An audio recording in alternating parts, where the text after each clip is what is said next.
ఇంకా 10 TV sir. Hi sir. అంటే మిమ్మల్ని చూస్తుంటే నాకు అసలు పవన్ కళ్యాణ్ గారు గుర్తు వస్తారండి నిజంగా. అంటే ఆ ఎక్స్ప్రెషన్స్ అవన్నీ చూస్తుంటే పవన్ కళ్యాణ్ గారి నాకు ఏదో కనబడతారు. ఆయన ఫస్ట్ స్టార్టింగ్ తొలి ప్రేమ మూవీస్ నుంచి సుస్వాగతం ఇలా చూస్తుంటే డ్యాన్స్ పరంగా చూస్తుంటేనే మాత్రం జూనియర్ ఎన్టీఆర్ కనబడుతుంటారు. Thank you sir. Thank you so much. నేను కోరుకునేది ఏంటంటే ఎన్టీఆర్ గారు మీరు ఇద్దరు కలిసి ఒక మంచి మూవీ చేయాలని కోరుకుంటున్నాను సార్. ఆయన ఎక్కడో సార్, మొన్నే పాట కూడా వచ్చింది కదా సార్, దేవరా ముందిట నువ్వెంత అని. వాళ్ళనే ఫీల్ అవుతాను సార్ నేను.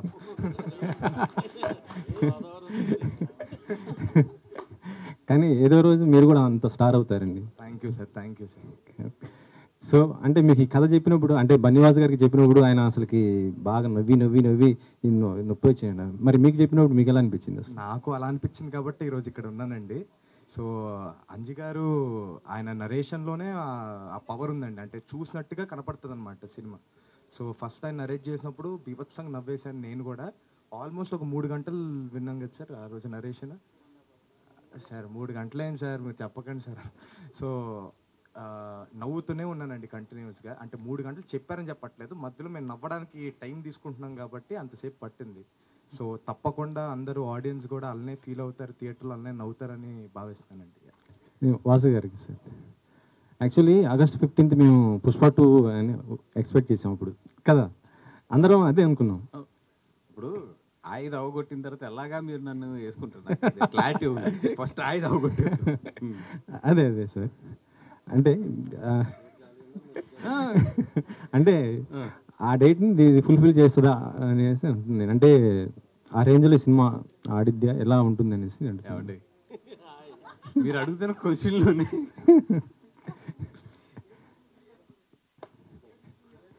థియేటర్స్ ఫుల్ అవుతే నాకు హ్యాపీ. ఫస్ట్ ఆ సినిమాతో కంపారిజన్ ఇవన్నీ కాదు, కానీ ఆగస్ట్ 15 చాలా సినిమాలు కూడా వస్తున్నాయి దీంతో పాటు. ఇప్పుడు మా ఇదంతా ఎక్కడ ఉందంటే ఇప్పుడు నేను థియేటర్లు పట్టుకోవాలి ఫస్ట్ టైం నేను కూడా, ఎందుకంటే అన్ని సినిమాలు రిలీజ్ అవుతున్నాయి. అండ్ సెకండ్ థింగ్ ఏంటంటే ఆగస్ట్ 15th రిలీజ్ చేయడానికి దీనికి మెయిన్ కారణం ఏంటంటే ఇప్పుడు ఇందాకే మన మిచ్చిన్ ఆయన మాట్లాడుతుంటే కూడా మాట్లాడుకున్నాం. ఈ రోజులో సినిమా బాగుంది అంటే అది మౌత్ టాక్ వెళ్ళి దాని తర్వాత స్లోగా రేజ్ అయ్యే సినిమాలు ఇవన్నీ కూడా. సో ఒక 1 వీక్ ఈ సినిమా బాగుంది అని జనాల్లోకి వెళ్తానికి టైం కావాలి మాకు. సో నేను ఇది యాక్చువల్ ఏంటంటే సెకండ్ వీక్ నుంచి I'm expecting the revenues. But first week ఏంటంటే ఈ సినిమా చాలా బాగుంది అని వెళ్తానికి I need theatres to get the mouth talk వెళ్ళి సెకండ్ వీక్ జనాల్ని థియేటర్ తీసుకురావాలి. సో ఆ స్ట్రాటజీ మీదే 15th వేస్తే కనుక ఏంటంటే హాలిడేస్ ఉన్నాయి కాబట్టి 2-3 హాలిడేస్ ఎక్కువ. అండ్ రెండోది ఏంటంటే ఈ సినిమా ఫుల్ థియేటర్ మీద చూడవలసిన సినిమా. అట్లీస్ట్ ఒక 50% ఆఫ్ ద థియేటర్ ఉంటేనే ఈ సినిమా ఒక కిక్ తెలుస్తుంది. అందుకని చెప్పి కంపల్సరీ కొంచెం థియేటర్లు తక్కువ ఉన్నా టైట్ అయినా కూడా నేను ఏమంటుంది దేనికి కంపల్సరీ ఆ డేట్ వేయమని ఎందుకు చెప్తున్నానంటే బికాస్ 50% థియేటర్స్ కంపల్సరీ మాకు వస్తాయి కాబట్టి హాలిడేస్ కాబట్టి. అంతమంది ఉంటే ఎప్పుడు ఏంటంటే జనాలు ఎక్కువ ఉంటే లాఫ్ ఎక్కువ బాగుంటుంది. అందుకని చెప్పి స్ట్రాటజిక్గానే ఆ రోజు వస్తున్నాం. సోషల్ మీడియాలో ఒకటి ఇప్పుడు అంటే వస్తున్న న్యూస్ అంటే బన్నీ గారు సుకుమార్ గారి ఇష్యూ నడుస్తున్నట్టుంది. అదే అదే అంటే చెప్పండి, అంటే ఇది నిజమా లేకపోతే షూటింగ్ ఏం ప్రాబ్లం లేకుండా నడుస్తుందా ఏంటి అసలు? నేను దాని గురించి మాట్లాడాను అనుకో, నా సినిమా మొత్తం మొత్తం వెళ్ళి దాని గురించి రాస్తారు. అంటే గడ్డం తీసేశారు, ఆ గడ్డం గురించి అని చెప్పేసి ఇక ఆయన ఆల్రెడీ మైక్ పెట్టి గడ్డం గురించి చెప్పండి సార్. అంటే టు బీ హానెస్ట్ నాకు మొన్న ఏదో ఆర్టికల్ ఎవరో ఫ్రెండ్ పంపితే చదివాను 2-3 ఆర్టికల్స్. ఇప్పుడు లోపల ఏం జరుగుతుంది అనేది బన్నీ గారు సుకుమార్ గారి తర్వాత ప్రొడ్యూసర్స్ తర్వాత అత్యంత సన్నిహితంగా తెలిసింది నాకే. For us it's a very very simple and చాలా మేము ఆ ఆర్టికల్ చూసుకుని నవ్వుకునే సిచ్యువేషన్లోనే ఉన్నాం మేము అందరం అయితే. రెండోది ఏంటంటే మాకు పబ్లిసిటీ బాగా వస్తుంది, free publicity, let it go అనేది ఉంది మాకైతే. It's a very clear editing. ఎందుకంటే బన్నీ గారి వర్క్ కరెక్ట్గా చూస్తే మాకు 15 days ఉంది. ఒక క్లైమాక్స్ ఒక సాంగ్ చేయాలి ఆయన, అంతే. మిగతాదంతా అయిపోయింది. ఎక్కువ వర్క్ ఆయనది ఉంది, ఎవరిది ఆయనది ఉంది. ఎందుకంటే ఆయన డేట్ల మధ్యలో ఏప్రిల్ మేలో కొన్ని డేట్లు క్యాన్సిల్ అయినాయి అక్కడ. దానివల్ల ఏంటంటే ఎక్కువ వర్క్ ఆయన మిగిలింది మాకు. బన్నీ గారి హానెస్ట్గా 15 days ఉంది, 15 to 17 days అంత ఉంది వర్క్, అంతే. సో సుకుమార్ గారు అన్నది ఏంటంటే ఫస్ట్ ఆయన ఎడిట్ చేసుకుంటే, ఎందుకంటే ఇప్పుడు ఆయన క్లైమాక్స్ చేసేసిన తర్వాత మళ్ళీ ఏదైనా తీయాలి అని అంటే గడ్డం అనేది చాలా పెద్ద ఇది కాబట్టి ఫస్ట్ ఆయన ఎడిట్ చేసేసుకుని ఏదైనా ఫస్ట్ హాఫ్లో ఏదైనా సెకండ్ హాఫ్లో ఎక్కడైనా లింకులు ఉన్నా కూడా క్లైమాక్స్ ఆ సాంగ్ ఇవన్నీ కూడా ఒకేసారి షూట్ పెట్టుకుందాం అని చెప్పి ఆయన అనుకున్నారు. ఒక ఎడిటింగ్ అంటే 30-35 డేస్ గ్యాప్ ఉంది, అండ్ మధ్యలో ఈ నా 5 డేట్లు కూడా ఉన్నాయి, ముందు ఆయన వర్క్ కూడా అవగొట్టాలి. సో 30-35 డేస్ గ్యాప్ ఉన్నప్పుడు బన్నీ గారు ఆయన ఫ్యామిలీతో వెళ్ళడానికి ఇట్లీకి ఆయన ఏదో కరెక్ట్గా లెక్కేసుకుని 1 మంత్లో వచ్చేటట్లు గీసుకున్నాడు ఆయన. దాన్ని అసలు బేభత్సం చేసి యా ఇప్పుడు ఇది ఎవరేమనుకున్నా దిస్ ఈజ్ ఫ్యాక్ట్. అండ్ సుకు అనే అతను బన్నీ గారికి కానీ నాకు కానీ లైఫ్లో we have a special bonding. మేము అంటే అది ఒక చెప్పలేని ఎమోషన్ అంతే సుకు అనేది. ఇంకో 6 నెలలు షూటింగ్ తీసినా బన్నీ గారు వెళ్తారు అంతే. అది ఎందుకంటే పుష్ప అనేది వాళ్ళిద్దరు లైఫ్లో ఏంటి ఎంత రిమార్క్ అనేది వాళ్ళు దాని పుష్ప అనే ప్రోడక్ట్ వాల్యూ తెలియకుండా ఇక్కడ వరకు రారు. వాళ్ళు అంత జర్నీ చేసిన వాళ్ళు ఎవరు చిన్నపిల్లలు కూడా కాదు వాళ్ళిద్దరుని. సో ఏదైతే ఇది వస్తున్నాయో ఇవన్నీ కూడా జస్ట్ టు బి ఫ్రెండ్, మీరు అందరూ కూడా ఫ్రెండ్స్ కాబట్టి చెప్తున్నాను కానీ రాసుకోవడానికి వీళ్ళకి బాగానే ఉంటుంది కానీ బట్ ఇన్సైడ్ వాళ్ళిద్దరి మధ్యలో మాత్రం అసలు అట్లాంటిది లేదు. అండ్ వాళ్ళ పనుల్లో ఉన్నారు. అండ్ షూటింగ్ కూడా నాకు తెలిసి ఒక పార్ట్ అంటే ఈ ఆగస్ట్ మంత్ ఎండ్నో లేకపోతే ఆగస్ట్ ఫస్ట్ వీక్లో ఎప్పుడో స్టార్ట్ అయిపోతుంది కూడా ఒక షెడ్యూల్. ఇవన్నీ కూడా ఎవరి పనులు వాళ్ళు ఉండడం తప్పితే ఇది మాకైతే పెద్ద ఫాలో అవట్లేదు దాన్ని. వాసు గారు అండి ఇందాక మనం మాట్లాడుకున్నట్టు 1 year బ్యాక్ హిందీ ఇండస్ట్రీ అంతా థియేట్రికల్ మొత్తం పోయింది అది ఇది అని చెప్పి చాలా అనుకుందాం మనం. వాళ్ళకి ఏంటంటే ఆ 8 weeks ఓటీటీ రూల్ అనేది బాగా హెల్ప్ అయింది. ఇప్పుడు జనాలు స్లోగా థియేటర్ చిన్న సినిమాలు కూడా ఆడడం స్టార్ట్ చేసినాయి. మన దగ్గర ఏంటంటే మనం చాలా మాట్లాడుకుందాం, ఈ 8 weeks రూల్ మనం తేవాలనుకుందాము, చాలా చాలా ప్లాన్ చేశారు. బట్ ఏంటంటే ఆల్మోస్ట్ అప్పుడు ఎప్పుడైతే ఆ మీటింగ్స్లో ఉన్న ప్రతి నిర్మాత దాన్ని వైలేట్ చేసి 4 వారాలకే 5 వారాలకే కొంతమంది 21 రోజులకి ఈ మధ్యన అలా చేసుకుంటూ పోతున్నారు. ఓ పక్క ఏమో ఇప్పుడు మొత్తం ఓటీటీలు కొనడం మానేసినాయి, రేట్లు కూడా బాగా తగ్గించేసినాయి. ఇప్పుడు కూడా అలాంటి రూల్ తెచ్చుకోలేక మన థియేటర్కల్ బిజినెస్ని పెంచుకోలేకపోతే ఇప్పుడు ఇంకా ఎప్పుడు సస్టైన్ అవుతుంది ఇండస్ట్రీ? అంటే ఒకవేళ ఇప్పుడు ఏదైతే జరుగుతుందో థియేటర్స్లో ఇదే కనుక కొనసాగితే థియేటర్స్ విషయంలో, అంటే అది ఎస్పెషల్లీ పెద్ద హీరోల సినిమాలు ఇట్లా లేట్ అయ్యి రావడం కానీ లేదంటే ఏదైతే ఈ ఓటీటీలో 20 days 21 daysకి ఇవ్వడం జరుగుతుందో ఇదే కనుక కంటిన్యూ అవుతే వితిన్ నా ఎక్స్పెక్టేషన్ ప్రకారం నెక్స్ట్ 3 yearsలో ఇప్పుడు మనకి single screens I'm talking about 50% of the single screens వెళ్ళిపోతాయి. వెళ్ళిపోయిన రోజున థియేటర్కల్ బిజినెస్ అనేది అంటే ఇప్పుడు మనం ఏదైతే ఊహిస్తున్నాం ఇంక్లూడింగ్ పెద్ద హీరోలకు కూడా ఒక 30-40% థియేటర్కల్ బిజినెస్ పోతుంది.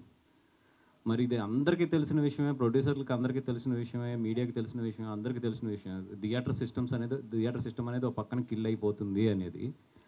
దీన్ని కరెక్ట్ చేయడానికి ఆల్రెడీ హిందీ ఇండస్ట్రీ కరెక్ట్ చేసుకుంది, మలయాళం ఇండస్ట్రీ చాలా బాగా కరెక్ట్ చేసుకుంది. మరి తెలుగు ఇండస్ట్రీ ఇంత పెద్ద ఇండస్ట్రీ అందరూ మాట్లాడుకుంటున్నారు కానీ ఎవరు ఎదురుకొచ్చి దీన్ని కరెక్ట్ చేద్దాం అనేది మాత్రం జరగట్లేదు. ఈవెన్ మొన్న పవన్ కళ్యాణ్ గారు మీటింగ్లో అందరూ కూర్చున్నప్పుడు కూడా ఆయన పవన్ కళ్యాణ్ గారు రాకముందు ప్రొడ్యూసర్స్ అందరూ డిస్కస్ చేసుకుని మనం అందరూ కూడా ఒక అడిగేయాలి, కంపల్సరీ మళ్ళీ జనాల్ని థియేటర్ తీసుకురావాలంటే కొంచెం ఓటీటీ గ్యాప్ పెంచాలి అని మాట్లాడుకుంటున్నారు. కానీ అట్ ది సేమ్ టైం వచ్చినప్పటికీ మళ్ళీ మన తెలుగు ఇండస్ట్రీలో ఉన్న బాధాకరం ఏంటంటే అందరూ మాట్లాడుకుంటాం, మళ్ళీ ఎవరు ఆఫీస్కి వెళ్తే వాళ్ళ సినిమా వాళ్ళదే, వాళ్ళ డబ్బులు వాళ్ళే. ఒక సినిమాకి వాళ్ళు ఏమైనా ఎక్కువ రేట్ ఇస్తే మొత్తం రూల్ అంతా కూడా బ్రేక్ అయిపోతుంది.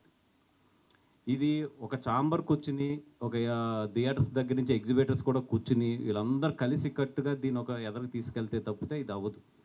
అంటే నేను గవర్నమెంట్కి సజెస్ట్ చేసేది ఏంటంటే యాక్చువల్ ఫ్రాన్స్లో జరిగింది ఇప్పుడు నేను చెప్పబోయేది. ఫ్రాన్స్లో ఏంటంటే 180 days 100 days 120 days ఉంటుంది మినిమం. ఇది థియేటర్స్లో ఆడిన తర్వాతే ఇది ఓటీటీకి కానీ శాటిలైట్కి కానీ వెళ్ళాలనేది. వాళ్ళు ఎందుకు పెట్టారంటే అక్కడ ఉన్న థియేటర్ సిస్టమ్ చచ్చిపోతుంది, థియేటర్ కల్చర్ అనేది చచ్చిపోతుంది, దానివల్ల ఎంప్లాయ్మెంట్ చాలా పోతుంది రేపొద్దున అని చెప్పి ఫ్రాన్స్ గవర్నమెంట్ అది ఇంప్లిమెంట్ చేసింది.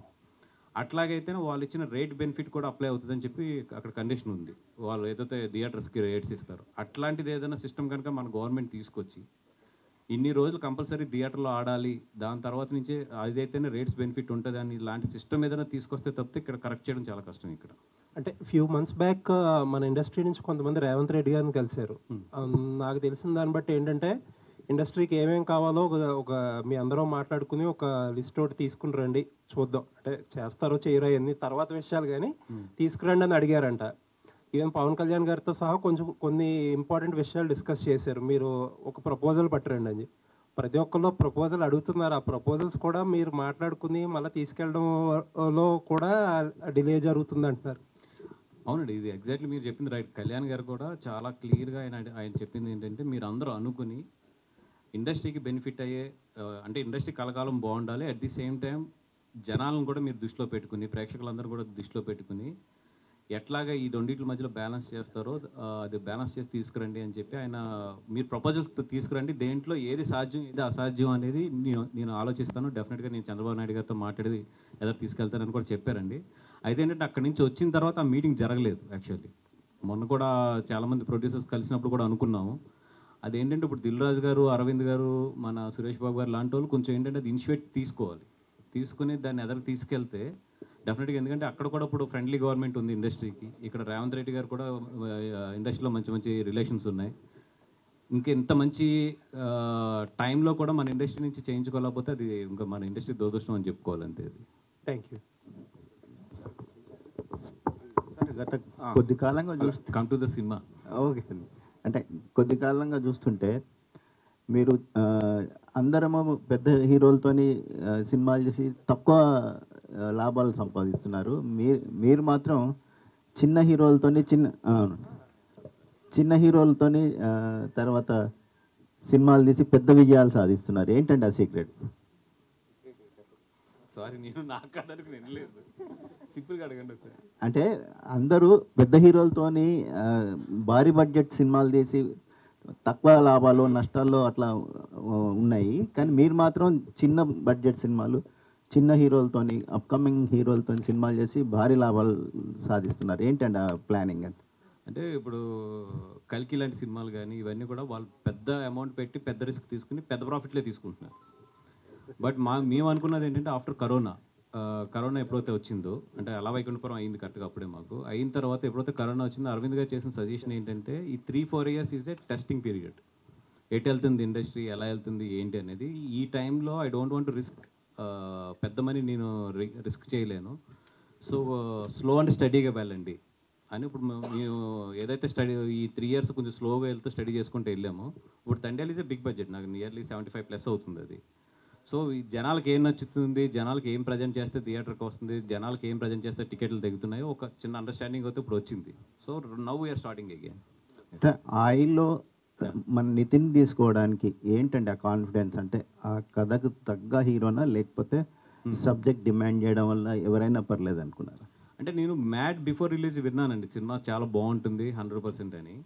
సో డెఫినెట్గా ఏంటంటే ఎప్పుడు కూడా ఒక సినిమా సక్సెస్ అయితే దాని తర్వాత దాంట్లో ఉన్న క్యాస్టింగ్కి అన్నిటికీ కూడా ఒక చిన్న ఇది వస్తుంది.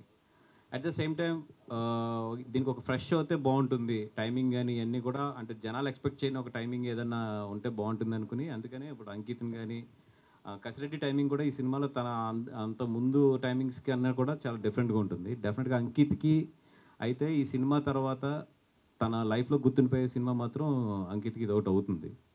ఇంకా నితిన్ గారి కంటే ఆయన కెరియర్లో డెఫినెట్గా ఇది ఒక మంచి స్టెప్ అయితే మాత్రం అవుతుంది ఆయనకి. అయితే మీరు ఈ మీటింగ్కి ఒక ఎమ్మెల్యే వస్తారని మేము అనుకున్నాం, కానీ మీకు టికెట్ కూడా వచ్చింది, పోటీ చేస్తున్నారన్నారు, కానీ లాస్ట్ మినిట్లో మిస్ అయిపోయింది. ఏంటండి కాదు? అరవింద్ గారిని అడగండి, ఇందాక ఆయన ఉన్నాడు, ఆయన మిస్ అయ్యారు. ఆయన చాలా క్లారిటీగా చెప్పాడు.